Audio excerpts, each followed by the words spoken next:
പപ്പയുടെ മിഠായി കുട്ടി വന്നാ. എങ്ങനെ മനസ്സിലായി? പോടി കാന്താരി അവിടുന്ന്. വലിയ ഡോക്ടറായി പോലും വേറെ ആരെങ്കിലും എന്നെ വന്ന് ഇത്ര ധൈര്യമായിട്ട് പിടിക്കുവോ?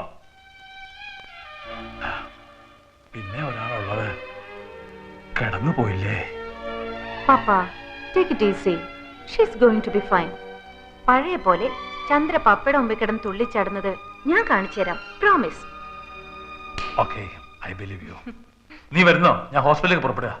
അച്ഛനെവിടെ പപ്പ? ഇരവി ചന്ദ്രയുടെ അടുത്ത് തന്നെ ആയപ്പോഴും അവനൊരുമാതിരി ഭ്രാന്ത് പിടിച്ച പോലെയാ. ഊണുമില്ല, ഉറക്കവുമില്ല. എന്നേക്കാ കൂടുതൽ വേവലാതിയാ അവന്.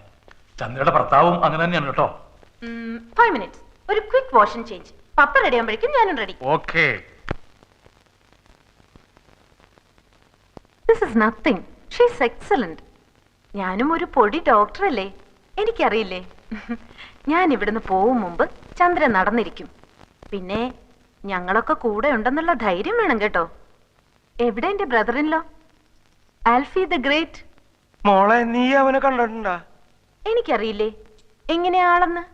അതെങ്ങനെ? ഞങ്ങള് തമ്മില് കൊറേ കിന്നാരം പറഞ്ഞിട്ടുള്ളതല്ലേ ഫോണില്. അത്രേ ഉള്ളൂ.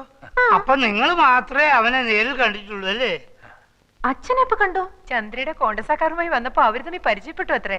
എന്നിട്ട് ഈ കളൻ അക്കാര്യം പറഞ്ഞത് ഇപ്പഴാ. ആളെവിടെ? രാവിലെ വന്നതാ. ഡോക്ടറെ കാണണമെന്ന് പറയണത് കേട്ടു. ഞാൻ പോയി നോക്കട്ടെ.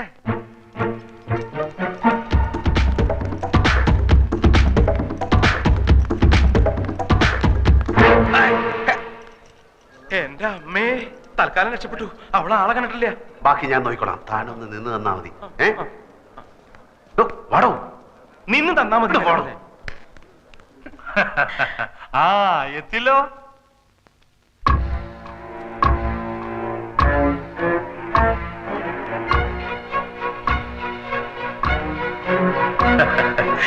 ഇതാണ് ഞങ്ങളുടെ ലേഖമോള്.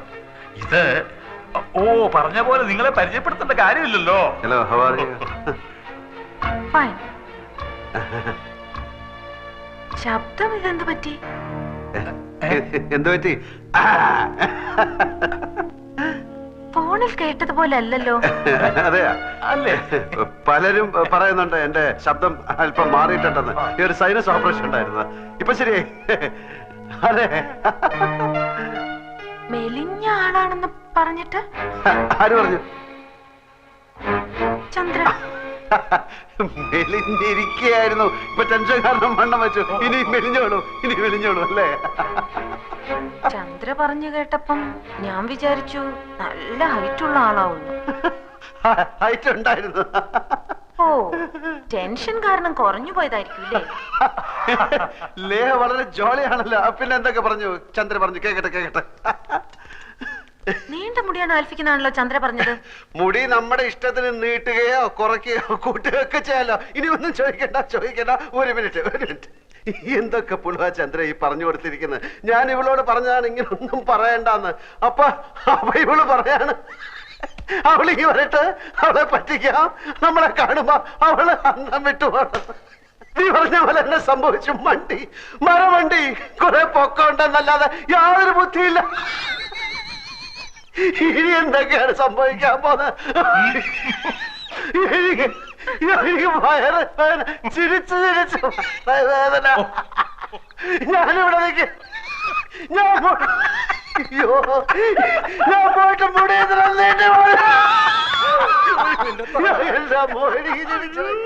ഇന്നലെ ഒരു തമാശ ഞാൻ കേട്ടു.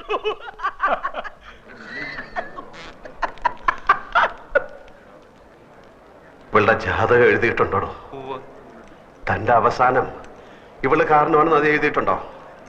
എഴുതിയിട്ടുണ്ടാവും. താനെടുത്ത് വെച്ചൊന്ന് വായിച്ചു നോക്ക്.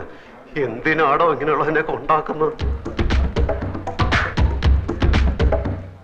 ലേഖയുടെ ഒരു സ്വപ്നമല്ലേ ഇരവി മാമൻ സമ്മതിക്കും. വിസയ്ക്ക് അപ്ലൈ ചെയ്തിട്ടാ ഞാൻ വന്നിരിക്കുന്നേ. അച്ഛൻ വേണ്ടാന്ന് പറഞ്ഞ ഞാൻ പിന്നെ പപ്പയോട് മിണ്ടൂല. ഈ പെണങ്ങണ്ട, ഇരവിയോട് ഞാൻ സംസാരിക്കാം. ഈ നടപ്പ് ഏതായാലും കൊള്ളാം. കൊറേ നാളായല്ലോ വർമ്മ സാറിന്റെ ദേഹമൊക്കെ ഒന്ന് അനങ്ങിയിട്ട്. തന്നോട് ഒരു കാര്യം പറയാനുണ്ടായിരുന്നു. എന്താ? ലേഖയുടെ കാര്യമാ. അവള് പുറത്തു പോയി പഠിക്കണ കാര്യാണെങ്കി പറയണ്ട. അതെന്താ? എന്റെ ഡോക്ടർ സാറേ, ഈ സായിപ്പ്മാരെന്ന് പറഞ്ഞ ഒരു സംസ്കാരം ഇല്ലാത്ത ആൾക്കാരാ. ചുമ്മാ ഹലോ എന്ന് പറഞ്ഞാ അപ്പൊ പിടിച്ചു ഉമ്മ വെക്കും. ആ അങ്ങനെ ഇപ്പൊ എന്റെ മോളെ കണ്ണി കണ്ട സായിപ്പ്മാര് ഉമ്മ വെക്കുന്നത് എനിക്ക് ഇഷ്ടമല്ല. തന്റെ വിടാനാ ഇതൊക്കെ പറഞ്ഞത്? ഇന്നാളെ ഏതോ ഒരു രാജ്യത്തെ പെൺ പ്രധാനമന്ത്രി വേറെ ഏതോ ഒരു രാജ്യത്തെ ആൺ പ്രധാനമന്ത്രി കെട്ടിപ്പിടിച്ച് ഒരു ഉമ്മ. വൃത്തികെട്ടവന്മാര് വെറുതെ കണ്ട അപ്പൊ മൂച്ച് കളിക്കുക. എനിക്ക് പേടി ഇത് ഇന്ത്യയിലും അങ്ങനെ വരൂ. വന്നാ ഞാൻ സമ്മതിക്കൂല. എടോ, നമുക്കിഷ്ടമില്ലെങ്കിൽ ഒരു രാജ്യത്തും ആരും നമ്മളെ പിടിച്ച് ഉമ്മ നോക്കാൻ പോണില്ല. എന്റെ പെങ്ങൾ അമ്മുക്കുട്ടി അമേരിക്കയിലല്ലേ, അവളെ ആരെങ്കിലും പിടിച്ച് ഉമ്മ വെച്ചായിട്ട് എനിക്കറിയാവോ? അതേടോ രവി, വളരെ മിടുക്കരായിട്ടുള്ള 1-2 പേർക്ക് മാത്രം കിട്ടുന്ന സ്കോളർഷിപ്പായത്. അത് അവക്ക് കിട്ടിയതിൽ നമ്മൾ സന്തോഷിക്കണം. അവളുടെ ഏറ്റവും വലിയ ആഗ്രഹം തന്റെ മാത്രമല്ല, എന്റെ മോളോ അവള്. നമ്മളായിട്ട് എതിർക്കാൻ പാടില്ല. എല്ലാവരും കൂടെ തീരുമാനിച്ചാ പിന്നെ ഞാൻ ഒപ്പിട്ടല്ലേ പറ്റൂ. ആ മതിയല്ലോ. ഉമ്മ വെക്കുന്ന ഇഷ്ടമുള്ള കാര്യമല്ല കേട്ടോ.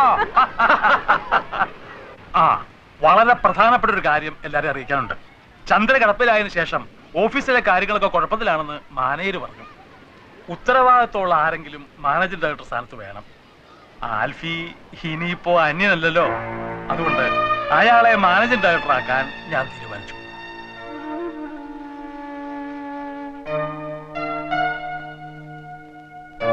ഓക്കേ.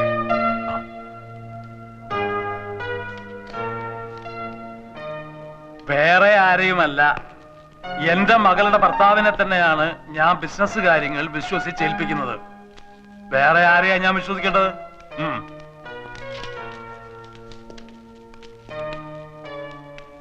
ഇതിത്തിരി കടന്ന കൈയായി പോയി. എന്ത്? എവിടെന്ന് വന്ന് കയറിനെ പിടിച്ച് ബിസിനസ് അല്ലേ ഏൽപ്പിച്ചത്? മറ്റാരും അല്ലല്ലോ, ചന്ദ്രയുടെ ഭർത്താവല്ലേ. എന്ന് പറയുന്നല്ലേ ഉള്ളൂ, തെളിവൊന്നുമില്ലല്ലോ. ഇരവി കണ്ടതല്ലേ. ഇരവിയും കുഴവിയും അമ്മിക്കല്ലും ചേർന്ന് കുടുംബം തല്ലിച്ചതൊക്കെയായിരുന്നു മതിയായിരുന്നു. ഓഫീസിലിരുന്ന് അവിടുത്തെ കാര്യങ്ങളൊക്കെ നോക്കാൻ അധികാരം കൊടുത്തു എന്നല്ലാതെ തൊത്തൊന്നും എഴുതി കൊടുത്തില്ലല്ലോ. ഇതെങ്ങാനും ചത്തുപോയാ ഉള്ളതെല്ലാം വാരിക്കൊണ്ട് അവൻ പോവും. വെറുതെ അതും ഇതും പറയാതെ അവളെല്ലാം കണ്ടോണ്ടും കേട്ടോണ്ടും കിടക്കുക. ചന്ദ്ര കേക്കട്ടെ, ഉള്ളതല്ലേ പറയുന്നത്. എനിക്ക് അവനെ കണ്ടിട്ട് തീരെ പിടിക്കുന്നില്ല. നിന്റെ പോലീസ് കണ്ണ, അതിന്റെ കുഴപ്പാ. ഒന്ന് ഞാൻ പറയാം, കാര്യങ്ങൾക്കെല്ലാം വ്യക്തമായ ഒരു തീരുമാനം ഉണ്ടാകാതെ നമ്മൾ ആരും ഇവിടുന്ന് പോകുന്നില്ല. വിരലടയാളം മതിയോ? കയ്യൊപ്പ് വേണ്ടേ? ഇടോ, കൈകൊണ്ട് ഒപ്പിടാൻ വയ്യാത്തത് കൊണ്ടാണ് വിരലടെ അളവെടുത്തത്. ആൽഫിയെ മാനേജിംഗ് ഡയറക്ടറായി അപ്പോയിന്റ് ചെയ്തിട്ടുള്ള അവളുടെ ഓർഡറാണിത്. ഇത് ഇന്ന് തന്നെ ഓഫീസിൽ കൊടുക്കണം. കോപ്പി എടുത്ത് എല്ലാ ബാങ്കുകൾക്കും അയച്ചു കൊടുക്കണം. പിടിക്കേ. ഇരവിക്കെന്താ ഒരഭിപ്രായ വ്യത്യാസമുള്ളത് പോലെ? ഇനി ഞാനൊരു സത്യം തുറന്നു പറയട്ടെ. ഈ തീരുമാനം എന്താ? അപ്പൊ നാളെ തന്നെ ആൽഫി ഓഫീസ് ജോയിൻ ചെയ്യണം. നാളെ പിന്നെ എതിർത്തൊന്നും പറയരുത്. നിങ്ങളുടെ കാര്യത്തിൽ ആദ്യമായിട്ട് ഞാൻ എടുക്കുന്ന തീരുമാനമാണിത്. ഇപ്പൊ തന്നെ വിളിച്ചു പറഞ്ഞേക്കാം ഓഫീസിലേക്ക്. എന്റെ പേഴ്സ് എടുക്കാൻ മറന്നുപോയി. എനിക്കൊരു 1000 റുപ്പീസ് വേണമല്ലോ. അത് നീ നിന്റെ വീട്ടിൽ പോയി എടുത്താൽ മതി. കോണ്ടസയുടെ കീ എടുക്കാൻ ഞാൻ മറന്നുപോയി. എന്താടാ മരപ്പെട്ടി നോക്കി നിക്കണേ? 1000 രൂപ എടുത്ത് ഇയാളുടെ അണ്ണാക്കിലേക്ക് തിരികെ. അല്ല, ഇതിപ്പോ ഏത് കണക്കിലെഴുതുന്നത്? എന്റെ അമ്മൂമ്മയുടെ 16 അടിയന്തരം നടത്തി എന്നുള്ള കണക്കിൽ അങ്ങടെ എഴുതിയാ മതി. എനിക്ക് വയ്യ, ഞാൻ മരിക്കാൻ പോവാ. അല്ല, ഈ കോണ്ടസ എന്ന് പറഞ്ഞ കാറല്ല. കാറല്ലടാ. Silence please. അങ്ങനെ ഒരു കാറും ഉണ്ട്. ഒരു 500 റുപ്പീസ് കൊടുങ്ങി. അപ്പൊ 1500. കണക്കെല്ലാം കണക്ക് പോലെ ഇരിക്കണം. ഹലോ, മാനേജരല്ലേ? ഞാൻ വർമ്മയാണ്. നാളെ എന്റെ മരുമകൻ MD ആയിട്ട് ചാർജ് എടുക്കാൻ വരുന്നുണ്ട്. ആൽഫ്രഡ് ഫെർണാണ്ടസ് എന്നാണ് പേര്. ആൽഫി എന്ന് വിളിക്കും. അയാൾക്ക് ബിസിനസ് വലിയ പരിചയമുള്ള ആളല്ല. എല്ലാം വിശദമായിട്ട് പറഞ്ഞു കൊടുക്കണം. You must treat him well. ആളറിയോ? എനിക്കറിയില്ല. ആൽഫ്രഡ് ഫെർണാണ്ടസ് എന്നാണ് പേര്. ആൽഫി എന്ന് വിളിക്കും. 10:30 എത്തുന്നാണല്ലോ മുതലാളി പറഞ്ഞത്.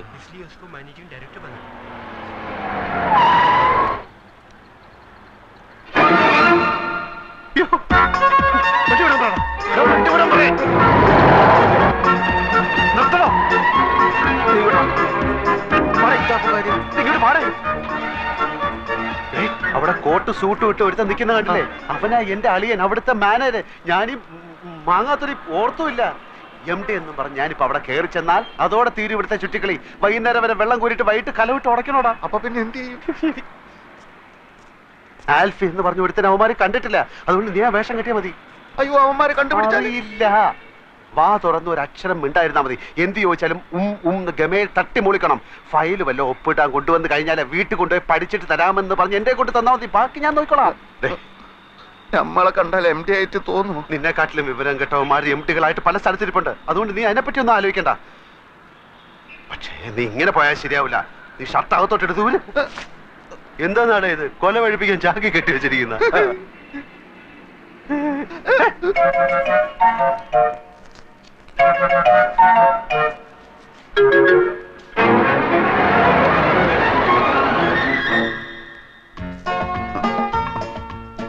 ഇതാണോ ആള്? ഒന്ന് ചോദിച്ചു നോക്ക്. മിസ്റ്റർ ആൽഫ്രഡ് ഫെർണാണ്ടസ് ആണോ?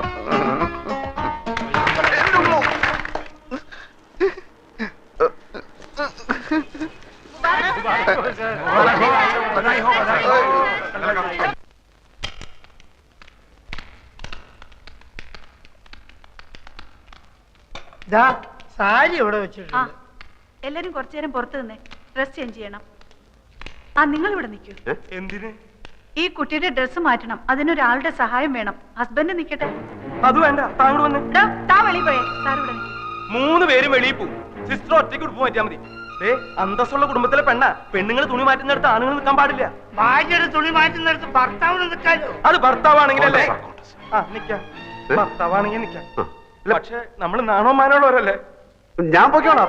വെളിയിൽ പോകാൻ പറഞ്ഞു. എത്ര പ്രാവശ്യം പറഞ്ഞു മനസ്സിലാവില്ലേ? ചെയ്യുന്നത് തെമ്മാടിത്തരാണെന്ന് ഓർക്കണം. ഞാനെന്ത് ഇവര് സമ്മതിക്കുന്നില്ല. പിന്നെ ആര്? ഇവര്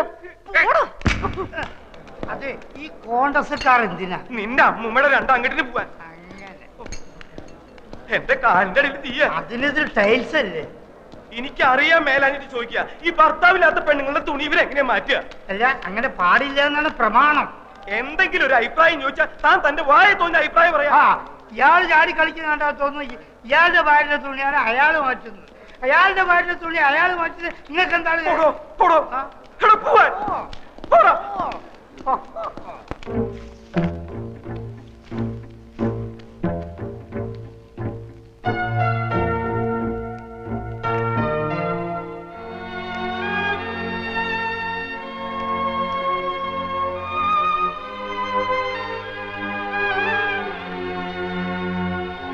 ഉടുപ്പിന്റെ അറ്റത്ത് പിടിച്ച് താഴേക്ക് വലിച്ചാൽ മതി, ഊരി പോന്നോളും. ബോഡി ഞാൻ ഉയർത്തി തരാം.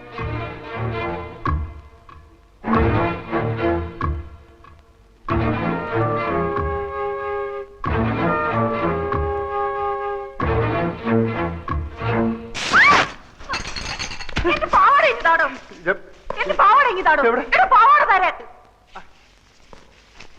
ഇറങ്ങി പോടോ വെളിയില്.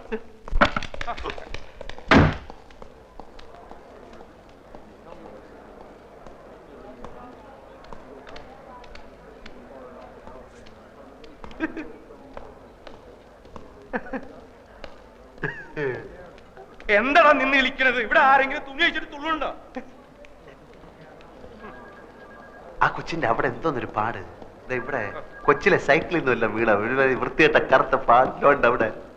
എല്ലാത്തിനും ഒരു അതിരുണ്ട് കേട്ടാ. ഗതി കേട്ടാ നിന്നെയും കൊല്ലും, ഞാനും ചാവും. ഇങ്ങനെയും ഭർത്താക്കന്മാരുണ്ടോ? കണ്ണുടച്ചോണ്ടാണോ ഭാര്യയുടെ ഉടുപ്പ് മാറ്റുന്നത്? ഇയാളെയൊക്കെ സഹായത്തിന് വിളിച്ച് എന്നെ വേണം പറയാൻ. വൃത്തികെട്ടവന്മാര്.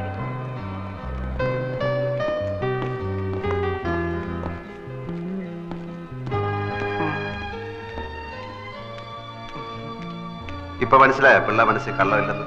അതിന് നീ നായരല്ലേ? അതേടോ, നല്ല അന്തസ്സുള്ള ഇല്ലത്തെ നായരാ. എന്തേ കാണായിരുന്നു?